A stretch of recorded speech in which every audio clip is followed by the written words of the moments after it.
안녕하세요. 반갑습니다. 쇼펜하우어 지난 시간에 이어서 가도록 하겠습니다. 자, 이번부터는 이제 적용하기 시간인데 환상 너머를 보라 라고 되어 있죠. 그래서 우리가 이 마야의 베일, 우리의 어떤 본질을 가리고 있는 그 환상, 그것을 넘어서 보자는 그런 내용이 나올 거라고 생각이 듭니다. 자, 그래서 이제 페이지를 펼쳐보면 고통의 원인에서 벗어나기 이렇게 되어 있죠.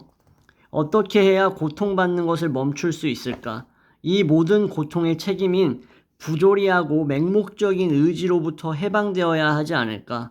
이 답은 하나의 역설을 제기한다. 만일 모든 것이 의지의 표명이라면 우리가 이미 살펴본 것처럼 어떻게 해야 그것으로부터 해방될 수 있을까?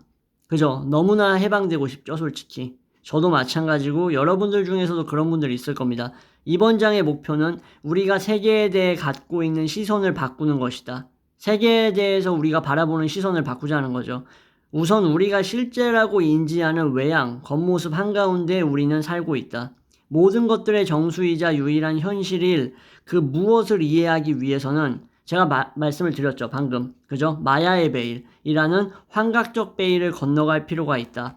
첫 번째 환상은 이성의 원칙에 입각해 만들어지는데 이러한 것은 쇼펜하우어가 우리에게 해방될 것을 권고하는 원칙이다 라고 되어 있죠. 여기 이제 밑에 보시면은 마야는 환상과 마법을 창조하고 영원하게 하며 지배하는 힌두교의 신이다 라고 되어 있죠. 예, 그래서 이 마야가 만들어 놓은 어떤 우리의 올바른 판단이라던가 본질을 보는 것을 방해하는 베일을 벗어 던져야 된다라는 거죠. 그래서 이게 이제 무슨 의미일까? 이성의 원칙은 인식의 세 범주에 따라 모든 사건을 설명한다. 우리는 어떤 것을 인식할 때 공간과 시간 속에 그것을 설정하여 직접적 원인과 연계하고 거기에 따라서 결과를 도출한다. 이거 이미 칸트가 그 유명한 저서인 순수 이성 비판에서 선험적인 요소들로서 이미 전제를 깔고 들어갔던 것들이죠. 그죠? 이것은 어떤 현상을 지각하고 의미를 부여하기 위해 필요한 세 가지 조건에 불과하다. 우리가 목도하는 한 사건을 예로 들어보자. 고양이 한 마리가 자동차에 치여 죽었다. 이 경험은 요소들, 즉 고양이와 자동차를 어디에 배치하는 거예요? 공간적 조직, 서로의 관계에 비추어 우리는 고양이가 자동차 앞에 있었다라고 생각을 하고 여기에 배치하고 이어서 시간적 조직인 고양이가 자동차가 오기 전에 길을 건너고 있었는데 자동차가 와서 그 고양이를 치었다에 배치한다. 결국 원인과 결과가 있고 자동차가 고양이의 죽음의 원인인 것이다. 아마 우리는 고양이 때문에 슬퍼하고 차를 범인으로 취급하는 것 이외에는 달리 할 일이 없을 것이다. 살려낼 수가 없는 거죠, 사실. 하지만 우리가 그렇게 하는 동안 고양이의 죽음의 실제 책임자인 중력, 왜 그러냐면은 고양이가 이제 죽은 이유가 중력 때문이잖아요. 그죠? 예, 그래서 자기 위로 덮친 자동차의 그 무게, 그래비티의 무게를 견딜 수 없는 존재이기 때문에 죽음의 실제 책임자는 중력이고 그것은 다른 수천 명의 생명을 죽이고 있고 무한한 다른 힘들의 저항에 맞서고 있으니까 이 중력이 파괴하느냐 안 하느냐의 문제로 귀결되는 것이다. 그러니까 외면적으로 봤을 때는 자동차 운전자 또는 자동차가 범인이다라고 할 수 있겠지만 그게 아니다라는 거죠. 힘들은 도처에서 항상 이런 다른 힘들과 서로 맞서 싸우고 있다. 따라서 우리는 명철함을 얻기 위해 눈앞에 보이는 현상 너머로까지 시선을 확대해야 한다. 그래야 읽기의 격자망, 공간, 시간, 원인에 갇히지 않고 그 맹위를 떨치는 우리를 그렇게 유도하는 힘들을 살펴볼 수 있다라는 거죠. 거기에 휘말리지 않는다라는 겁니다. 자, 현상을 초월해가지고 사물들이 지닌 내밀함을 인식하기 위해서는 단 하나의 방법밖에 없다. 바로 우주에 대해 철학하는 것이다. 이게 좀 공허하게 들릴 수도 있겠지만 이 우리가 바라보는 이 표상으로서의 세계의 밑바탕에 무엇이 있는지를 알기 위해서는 이것만큼 좋은 방법이 없습니다. 그래서 그것은 유일하게 건강하고 온전한 방법이다. 역시 쇼펜하우어도 그렇게 얘기를 하고 있죠. 근원, 목표, 이유 이런 것들은 이제 다 포기를 하고 도처에서 우주란 무엇인가를 탐색하는 것이다. 그 우주 안에 우리는 얼마나 작은가 이런 걸 탐색하는 거겠죠. 이런 인식의 형태는 예술과 함께 철학과 함께 탄생한다. 이런 것만이 우리를 진정으로 신성하게 해주고 끊임없이 욕구하고 욕망하는 의지의 세계로부터 해방시켜준다라는 거죠. 자, 우리는 우리 앞에서 인식이 의지에 늘 이용되는 것을 보았다. 우리의 의지에 따라서 인식을 한 것들이 다 합리화되고 있었죠. 그도 그럴 것이 이 의지가 정해진 목표에 도달하기 위해서 필요한 수단을 어디서 찾고 있었어요? 그죠? 이성에서, 인식에서 만들어내고 있었죠. 하지만 쇼펜하우어에 따르면 외향에 따른 인식 그 너머, 그보다 상위에 있는 것을 얻어야 한다라고 얘기한다는 거죠. 살고자 하는 의지의 본성을 진정으로 인식하면 우리는 마침내 그 본성으로부터 벗어날 수 있다라는 거예요. 그 본성을 인식하지 못하면 끊임없이 고통받고 괴로워하고 휘둘릴 수밖에 없는데, 내가 왜 이렇게 욕구하고 욕망하는가, 그것의 본질이 의지에 있다라는 그 본성을 인식하면은 본성으로부터 자유로워질 수 있는 기회가 마련되는 거죠, 사실상. 그죠? 우리는 사라지고 변하고 항상적이지 않은 외향들에 집착한다. 일시적인 것들에 집착한다라는 거죠. 제1부에서 우리는 실제의 비항상성이 우리의 고통의 원인 가운데 하나라는 것을 말했다. 항상 거기에 소중한 존재들이 있지 못하니까, 그죠? 언젠간 소멸된다라는 사실이 우리의 고통의 원인이잖아요. 우리는 지속될 수 없는 것에 집착하고 그 상실의 영혼이 고통스러워한다. 그토록 애착을 가진 고양이도 죽어서 이제 더 이상 없다. 우리와 관계되어 있는 모든 것들이 모두 변하거나 죽거나 사라질 운명에 처해져 있죠. 그죠? 그래서 이러한 것들의 그림자에 불과하다라는 것을 이해할 필요가 있다라는 겁니다. 이 개별화의 원칙, 즉 고양이건 가족이건 친구건 세상을 떠난 존재들을 우리가 생각할 때 그 개별적 존재라고 보는 그 개별화의 원칙이라는 것은 실제를 지각하는 주관적인 방식이다라고 얘기합니다. 아주 중요한 부분이죠. 네가 주관적으로 그 사람을 의미를 부여하고 있다라는 거예요. 어디에서? 너의 표상의 세계에서. 그죠? 실제를 시간과 공간 안에 집어넣어 가지고 여러 개로 다르게 나누고 분리하고 잘라 가지고 개체라는 존재를 만들어낸다. 그래서 이제 우리가 우리 엄마, 우리 아빠, 내 친구, 내 연인이 되는 거겠죠. 그런데 쇼펜하우어에 따르면 이런 실제는 유일무이한 것이다. 지상 위에 존재하는 모든 사람들이 다 그냥 결국에는 한 사람이며 더욱이 한 사람일 수도 있다라는 겁니다. 이게 무슨 소리냐라고 헷갈리시면 안 됩니다. 왜 헷갈리시면 안 되냐면 여러분들이 지금 이 영상을 처음 접하는 분이라면 헷갈릴 수 있는데 이 시리즈를, 컨텐츠를 처음부터 계속 봐왔던 분이라면 더 이상 이러한 말에 헷갈리시면 안 되죠. 왜 모든 사람들이 한 사람에 불과하다라는 것을 그렇게 얘기하고 있는지 이해를 바로 하셔야 됩니다. 그죠? 다수라고 믿지만 공간 안에서 동시에 다수로 지각하고 시간 안에서 연속적으로 다수로 지각하기 때문이다. 그러니까 그게 이제 개체와 개별화의 원리로 따지고 들어가니까 그게 여러 존재로 나뉘어지는 것처럼 보인다라는 거죠. 따라서 당신은 공간과 시간 안에서 유일한 인간이라는 같은 실제를 다양화시키는 것이다. 개체화시킨다라는 거예요.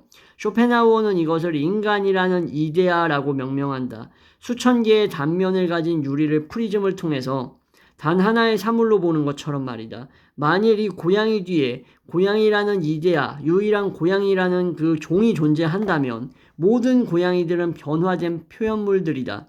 모든 고양이들은 하나의 영원하고 같은 모델의 성질을 띈다. 고양이들은 유일하고 영원한 개별적 변이체에 불과하다. 이데아, 이 개체들 사이에 큰 차이가 있는가? 아니다라는 거죠. 인간들 사이에 큰 차이가 있는가? 쇼펜하우어는 안타깝게도 아니다라는 식으로 얘기를 합니다. 쇼펜하우어가 보기에 이 고양이는 저 뜰에서 뛰어놀건 뭐 귀족 집안에서 뭐 그냥 털 관리 받으면서 거의 뭐 귀족처럼 지내는 비싼 거 먹으면서 지내는 고양이건 어쨌건 간에 다 똑같은 고양이다. 300년 전의 고양이, 뭐 이집트에서 숭배했던 고양이 다 똑같은 고양이라는 거예요. 고양이들이 다르다고 생각되는 건 왜 그렇다? 이들 사이에 떨어진 300년이라는 시간 때문에, 과거라는 시간 때문에, 그리고 궁전이라는 공간 때문에, 그죠? 들판이라는 그러한 공간 때문에, 그래서 결국 그것을 우리가 다르게 인식하려고 한다라는 거죠. 그죠? 이 시간 간격, 공간 이러한 개념들은 우리가 실제를 지각하는 주관적인 방식의 다름 아닌 것이지 그것이 정말로 현실에 존재한다, 존재하지 않는다를 얘기하기는 어렵죠. 왜냐? 인간이라는 존재가 세계를 바라보는 방식이잖아요. 그 세계를 바라보는 방식도 그 개체가 소멸하면 시공간 개념도 더 이상 존재하지 않는 거기 때문입니다. 쇼펜하우어에 따르면 시간은 사실 존재하지 않는다. 그쵸? 시간은 어디에만 존재하는 거예요? 개체의 뇌에만 존재하는 거예요. 고양이를 사랑하는 사람들은 이 고양이냐 저 고양이냐의 차원을 넘어서 고양이의 본질 자체를 사랑하는 것이다. 이건 뭐 전적으로 동의합니다. 저도 개를 되게 좋아하는데 개의 본질을 사랑하는 겁니다. 저도. 이 본질은 모든 고양이, 모든 강아지라는 종을 구성하는 이러한 것들의 일반적이고 종합적인 성격 그 자체를 사랑하는 거죠. 고양이 한 마리를 잃었다고 해서 다른 고양이를 키우지 말라는 법은 없다. 만약에 우리가 어떤 이러한 종합적이고 본질적인 종을 사랑하는 게 아니었다면, 그냥 개체만을 사랑하는 거였다면 고양이나 강아지를 떠나보낸 다음에 다른 고양이나 다른 개를 키우지 않았을 거예요. 근데 우리는 뭘 좋아한다고요? 본질 자체를. 그래서 다른 고양이 이름은 또 다른 고양이 키우는 사람들 많잖아요. 그죠? 그러면 이 모든 고양이의 차원을 넘어가지고 쇼펜하우어가 이데아라고 명명한 것, 보편, 그죠? 즉 고양이라는 그 본성 자체를 열망하는 것이라고 할 수 있는 거죠. 인간은. 사랑하는 사람이 죽으면 우리는 영영 그를 잃었다고 생각하고 다시는 이전처럼 돌아갈 수 없기 때문에 이성을 잃어버린다. 하지만 사물을 다르게 보는 지혜를 갖는다면 침착함을 얼른 되찾을 수 있을 것이다. 우리가 한 사람을 통해서 체험했던 사랑, 엄마를 통해서 느꼈던 자식에 대한 사랑은 사랑의 얼굴에 불과하다. 이게 무슨 말이냐면 우리는 이 한 사람과의 특별한 이야기를 통해서 사랑의 모든 것을 소유한 게 아니라 사랑의 일부분, 모성애라고 표현되는 그 사랑의 엄청나게 넓고 광활한 개념 중에서 그 일부분, 독특하고 제한적인 어떤 한 부분만을 소유할 수 있었던 거예요. 누구를 통해서? 나를 낳아준 부모를 통해서. 그죠? 사랑의 다른 표현들과 다른 얼굴들을 찾아 나서는 일이 우리에겐 아직 남아있다. 쇼펜하우어에 따르면 사랑의 개별적이고 특이한 표현들, 사랑의 경험, 그 무수한 경험 뒤에 있는 영원하고 늘 현존하고 무한한 사랑이라는 그 포괄적이고 광활한 개념에 집중해야 한다. 따라서 우리는 사랑의 표현에 불과한 것 때문에 울어서는 안 된다라고 얘기합니다. 근데 이게 쉽지 않지. 아무리 우리 엄마가 사랑의 표현 중에서 모성애의 부분만을 담당했던 독특하고 어떤 한정적인 어떤 그런 사랑의 표현에 불과하다고 하더라도 어떻게 울지 않을 수 있겠습니까? 그죠? 속담에 이런 말도 있지 않은가? 한 사람을 잃고 10사람을 다시 찾는다. 상실의 소멸의 슬픔을 멈추기 위해서 그 개별자의 외양 너머에 있는 것을 보아야 하는데 이러한 모든 겉모습의 근간이 바로 이데아라고 얘기하는 거죠. 하늘에 떠다니는 구름을 가정해보자. 구름이 흔적처럼 남긴 형상들은 구름에게는 결코 본질적인 것이 아니다. 구름과는 아무런 상관도 없다. 구름이 뭉쳐졌다가 흩어졌다 이런 거 구름이랑 상관없다는 거죠. 사실상 구름이란 유동적인 수증기로 바람의 영향에 따라 모여들었다가 다시 흩어졌다가 부풀었다가 끊어지기도 하는 아주 유동적인 것이다. 이것이 구름의 본성이고 서로를 객체화하는 힘의 본질이며 이것이 구름의 이데아다. 그 특별한 형상은 그것을 바라보는 개별자들에게만 구름다운 것으로만 존재하는 것이다. 근데 사실상 구름은 뭐라고요? 일시적이고 그냥 수증기의 움직임에 불과하다라는 거죠. 그러면 그 의미 부여를 누가 하고 있는 거예요? 인간이 하고 있는 거겠죠? 자연도처에서 우리는 명백한 다양성 뒤에 있는 유일한 힘을 발견한다. 강물은 바위를 치고 쏟아지며 흐르는데 여기에는 단 하나의 중력이 있다. 물 표면은 피상적인 외양에 불과하고 이데아나 본질은 압축되지 않고 유동적이고 무형적이며 투명한 액체성, 그것이다. 마찬가지로 추운 겨울 창문에 성에가 끼지만 이것은 결정작용에 따라 그렇게 얼어붙은 것이다. 형체를 남기는 복수성의 흔적은 우연성의 결과일 뿐 결정작용만이 자연의 힘으로 본질적이다. 그것이 그렇게 되게 마련이라고 볼 수 있는 것은 그 마련을 마련하는 것도 다 그냥 우연성의 결과라는 거겠죠. 현대 물리학, 특히 양자 역학에서 이런 자연과는 다시 한번 확인된다. 하나의 물체는 여러 작은 에너지들이 모인 양적 집합체이다. 그러니까 움직이는 에너지인 것이다. 유동적인 것이다. 라는 거죠. 테이블을 예로 들어보면 우리는 테이블을 사용한다라는 사실에서 하나의 물건으로 지각한다. 근데 사용한다라는 생각을 멈추고 무한히 작은 조직들로서 바라보자. 테이블을 구성하는 무한히 작은 입자들로서 테이블을 바라보자는 거예요. 사용의 개념 말고. 그러면 이 테이블은 여러 원자로 구성되어 있다는 거 알 수 있고, 근데 원자는 선회하는 핵자와 양자로 된 핵 주변을 선회하는 전자로 구성되어 있다. 이렇듯이 결국 그것은 우리가 표상하듯 그렇게 뚜렷하게 포착되는 부동의 물질 알맹이가 아니라 어떻다? 자꾸 움직이는 작은 양들의 모음이다. 특히 어떤 빛의 효과 아래에서 더욱 그렇다는 거죠.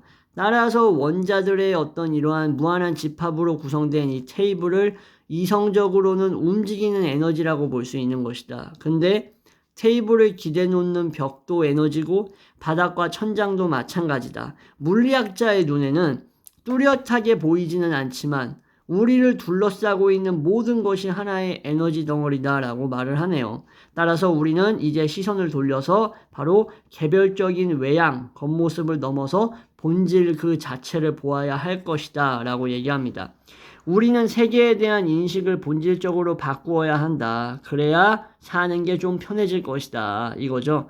우리가 우리를 의식하지 않으면, 즉 우리가 우리의 세계를 본질적으로 바라보지 않고 표상으로서 자꾸 바라본다라는 그것을 의식하지 않고 살면 살고자 하는 그 의지, 표상의 세계를 지배하고 있는 그 의지라는 폭군에 결국 어떻게 돼요? 우리를 그냥 내맡기게 된다라는 거예요.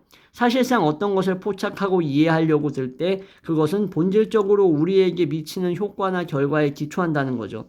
우리는 그것이 유쾌하면, 욕구나 흥미를 주는 차원에서 유쾌하면 찾아 나선다. 반대로 불쾌하면 그것으로부터 도망친다. 의식을 하거나 하지 않거나 결국 우리의 욕구로부터 출발해가지고 판단하게 되어 있다. 이것이 바로 우리를 어디로 이끈다고요? 우리의 의지로 이끌어가는 것이다. 사물로부터 그럼 해방되기 위해서는 갖거나 도망치거나 하는 상호작용과는 다르게 어떻게 해야 된다고요? 그것을 포착하고 관조하고 이해하려고 해야 하며 하나의 이데아로서 고찰해야 되지 나와 뭔가 연관성이 있는 특별한 개별자로서 고찰하면 안 된다는 거예요. 그런 식으로 고찰하면 본질을 바로 볼 수 없다는 거겠죠. 우리는 인식 대상인 그 오브제를 앞에 두고 그것을 알아가는 주체가 되어야 한다. 느끼는 주체가 아니라, 그죠? 이때 주체의 시선은 이 오브제에 대한 실질적인 이해관계라는가 아니면 개인의 어떤 사적 감정 없이 무심하고 관조적이어야 의지로부터 해방될 수 있다라는 거예요. 그럼 이 정도의 인식이 있어야지 우리는 의지로부터 해방될 수 있고, 이제 우리는 이런저런 현상을 보지 않고 뭘 보고 있다고요? 나와 관련된 현상이 아닌 현상의 본질을 보아야 한다라고 얘기하죠. 우리는 행동 속에 있는 게 아니라 어디 속에 있는 거예요? 행동은 뭐예요? 나의 의지가 욕구하고 작용하는 대로 가는 그의 행동이죠. 근데 관조는 뭐예요? 나의 의지로부터 독립돼서 그것이 무엇으로, 어떤 본질로 이루어져 있는지 관찰하는 거죠. 제3자의 입장에서 하여 관조된 것에 우리는 흔들리지 않고 영향받지도 않는다. 이제 우리는 이 세계를 실질적인 무심함으로써 바라보게 될 것이다 라고 해결책을 내놓고 있습니다. 그죠? 고통과 고뇌에 대한 해결책이잖아요, 사실상. 이와 같은 새로운 명철함이 생겨나면 우리는 이제 환상의 놀이개, 우리 의지의 놀이개, 욕구의 놀이개가 되지 않을 수 있다. 자연의 진정한 놀이를 구경하는 관람객이 될 수 있다. 그 안에서 막 고군분투하는 비극의 주인공이 아니라 관람객이 될 수 있다는 거죠. 우리는 여전히 인간 희극을 펼쳐야 한다. 인간만이 가지는 특성이라는 것은 충돌하고 영향받는 기질을 갖고 있다라는 것. 이게 어쩔 수 없이 벗어날 수 없는 인간의 운명이죠. 누가 주관성에서 벗어날 수 있겠습니까? 그러니까 이러한 것으로부터 조금이라도 자유로워지려면 관조할 수 있는 능력을 발현해야 된다라는 거겠죠.